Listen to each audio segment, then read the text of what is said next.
یہ 20ویں صدی کے آغاز کے وقت جسے ہم پورا کہتے ہیں مڈل ایسٹ، بلکہ صرف مڈل ایسٹ نہیں، پورا شمالی افریقہ سلطنت عثمانیہ کا حصہ تھا، خلافت عثمانیہ۔ لیبیا، الجزائر، مصر، پورا حجاز، یمن، پورا عراق، شام، اور یہ شام ہی کے حصے ہیں در حقیقت، اردن اور لبنان، یہ سب، یہ شام عرب، عراق عرب، یہ پورا علاقہ خلافت عثمانیہ یہ اس کا حصہ تھا۔ پہلی جنگ عظیم میں انگریزوں نے عربوں کو بغاوت پر آمادہ کیا، غداری پر آمادہ کیا، انہوں نے خلافت عثمانیہ کے خلاف بغاوت کی، بیج بوئے ان کے دلوں کے اندر نفرت کے، ابھارا انہیں کہ تم ترکوں کے غلام کیوں ہو، تمہیں خود حاکم ہونا چاہیے، تم کھڑے ہو جاؤ، ہم مدد کریں گے، تم بغاوت کرو، تم ان ترکوں کے خلاف ہماری مدد کرو، ہم تمہیں آزاد کر دیں گے، تم اپنے پاؤں پر خود کھڑے ہو جانا۔ یہ بہت ہی ہمارے لیے دردناک المیہ ہے اس پہلی جنگ عظیم کا۔ کرنل لارنس جیسا شخص، برطانوی استعمار، اور اس کے نتیجے میں عربوں نے بغاوت کی۔ اور اس قدر دردناک بات آپ کو بتا رہا ہوں، میں پہلی مرتبہ جب سن 62 میں حج کے لیے گیا مدینہ منورہ میں، ابھی وہ ریل کے انجن کھڑے ہوئے تھے۔ یہ ترکی کے زمانے میں، سلطنت عثمانیہ کے زمانے میں بغداد سے مدینے تک ریلوے لائن تھی۔ یہ پورا ایک عالم سلطنت عثمانیہ، صرف سلطنت نہیں، خلافت عثمانیہ، پوری ٹرینیں جو ہے ترکوں کی اڑائی گئی،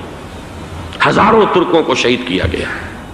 یہاں تک کہ صحن حرم میں شہید کیے گئے سینکڑوں ترک۔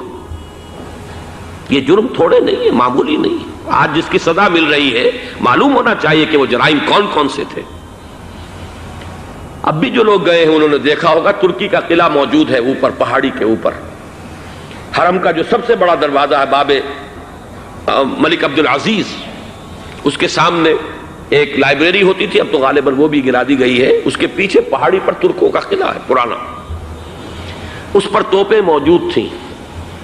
جب بغاوت ہوئی ہے، جو حرم میں آئے ہوئے تھے ترک فوجی، ظاہر بات ہے نہتے، وہ تو نماز پڑھنے آئے ہوئے تھے، ان کو وہاں ذبح کیا گیا ہے،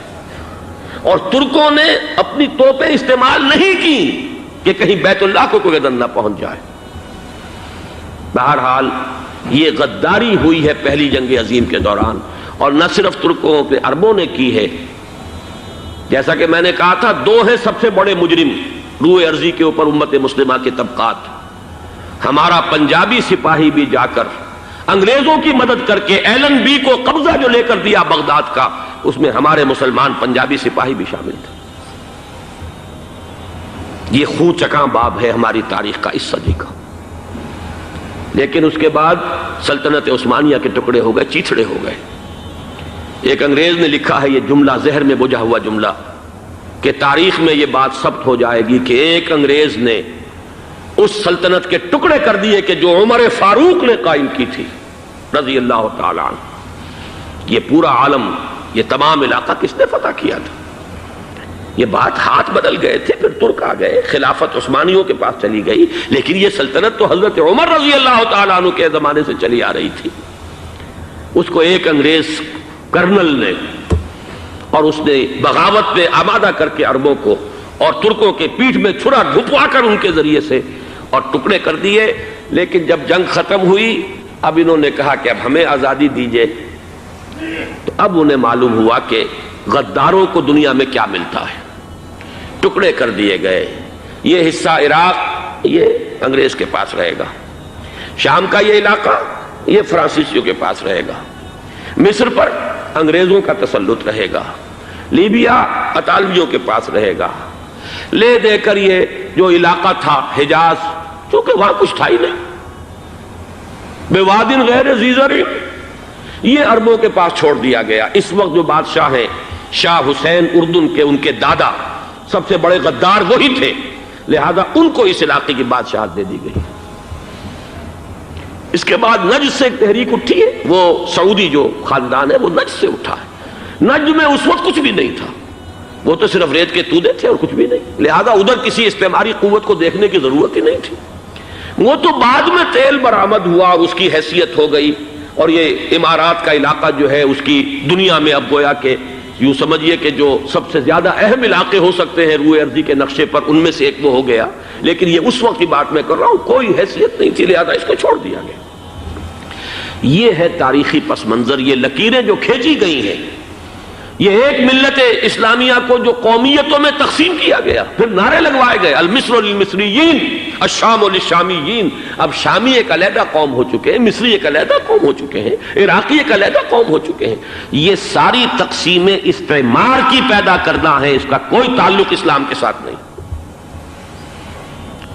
اب ضرورت تو اس بات کی تھی کہ استعمار کے پنجے جب یہاں سے کچھ ہٹے، دوسری جنگ عظیم کے بعد ایک دور آیا، امریکہ ابھرا ہے دنیا کی عالمی سطح پر سیاست میں، اس کے ہاں کچھ آزادی کے تصورات تھے، اس نے بھی سپورٹ کیا۔ برطانیہ کمزور ہو چکا تھا، وہ اتنے بڑے علاقے کو اب ہولڈ نہیں کر سکتا تھا۔ ہندوستان بھی آزاد ہوا،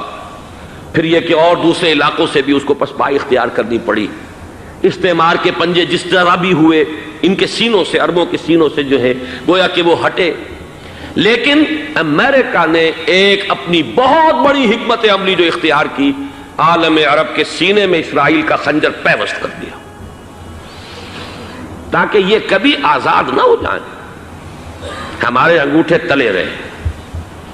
ہماری پالیسی گورن کرے۔ یہ استعمار کا دوسری جنگ عظیم کے بعد، جہاں برطانوی استعمار، فرانسیسی استعمار رفتہ رفتہ یہ ہٹنے شروع ہوئے۔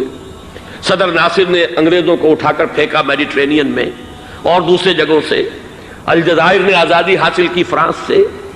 اطالویوں سے جو ہے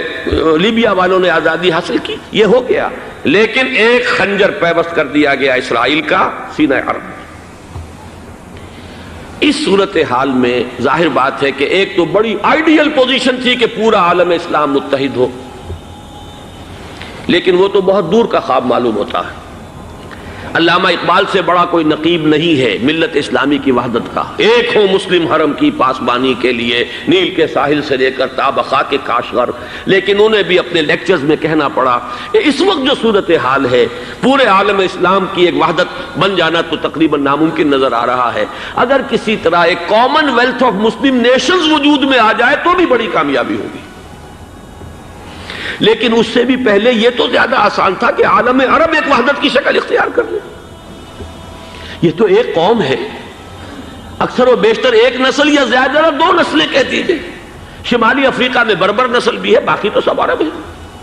یہ پورا عالم ایک نسل، ایک زبان، پورے اتنے رقبے کے اوپر بولے جانے والی ایک زبان، یہ تو ایک ہو جائے۔ افسوس یہ ہے کہ اس کا ایک ہو جانا، ایک شخصیت ابھری تھی جو مذہبی مزاج کی شخصیت تھی، جو دینی مزاج کی حامل شخصیت تھی، اگر اس کی قیادت میں عالم عرب متحد ہو جاتا تو واقعتاً ایک بہت بڑا جو ہے مرحلہ وہ طے ہو جاتا پوری عالمی ملت اسلامیہ کی ایک وحدت اختیار کرنے کا۔ وہ شخصیت تھی شاہ فیصل شہید کی، اور اس لفظ کے ساتھ ہی آپ کے ذہن میں آ گیا ہوگا کیوں انہیں شہید کر دیا گیا، کس نے کیا کرایا، کہاں سے تعلیم حاصل کر کے آیا تھا وہ جس نے شہید کیا شاہ فیصل شہید کو، اس کی گردن پر کون سوار تھی، وہ یہودی لڑکی کے جس کے فوٹو بھی شائع ہوئے، ایک گردن پر اٹھائے کھڑا ہوا شہزادہ اپنی ایک یہودی دوست کو، لڑکی کو، اور وہی ہے کہ جس نے جا کر پستول سے شہید کیا ہے۔ جان میں اچھی طرح جان لیجئے، جیسے بارہا میں نے عرض کیا ہے کہ حضرت عمر کو شہید کرنے والا کہنے کو ابو لولو فیروز تھا، لیکن اس کے پیچھے پورا ایرانی نسل پرستی کا جو پورا پس منظر ہے، اسے تو ہر شخص جس کی ذرا بھی نگاہ جو ہے جو صرف منظر کو نہ دیکھ رہی ہو، پس منظر کو بھی دیکھنے والی ہو، وہ تو جان لے گی کہ ابو لولو فیروز ایک فرد کا نام نہیں تھا، وہ ایران کا انتقام تھا عالم عرب سے۔ بالکل اسی طریقے سے یہ امریکی استعمار کا ہتھ کنڈا تھا، اسے محسوس ہوا۔ شاہ فیصل